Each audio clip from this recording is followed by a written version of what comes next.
Well, the Fraser sinkhole highlights just how fragile the old systems are and how important it is to maintain sewer systems. That's right. And in Farmington Hills, that maintenance is hitting a snag tonight, and it's pitting a family against the Water Resources Commissioner.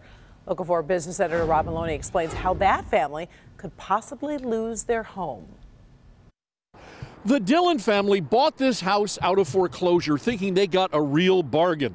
$750,000 home, beautiful custom features. But now it turns out it is the money pit of money pits.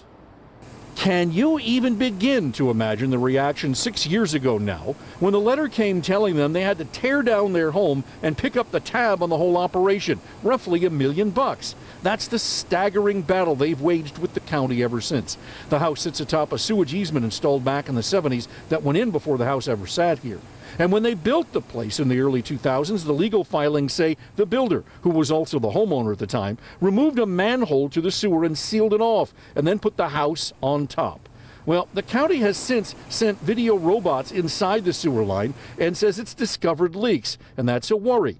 In the filings, the Water Resources Commissioner says, quote, according to the drain code, if a drain is obstructed, the drain commissioner shall cause the obstruction to be removed. This is an obligation, not an option, end quote. Meaning the Dillons need to level the place to prevent sewage from backing up in neighboring basements.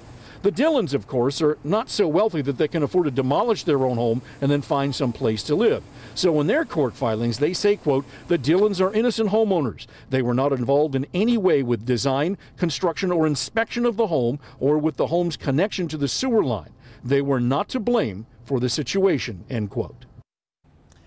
So what is next? Well, the Dillons want to go to mediation. They want to figure out a way to settle this thing. They've been working on it for the past 5 years. The county is saying, and they filed paperwork to this effect this afternoon, they don't want mediation. They say it's not called for here. And in fact, the county has been trying to work with the Dillons to figure out a work around this problem, but they say in the end, the only way to solve it is to tear the house down. So they're off to court. They'll be there in about a week's time. We'll have the update. Reporting live, Rod Maloney, Local 4.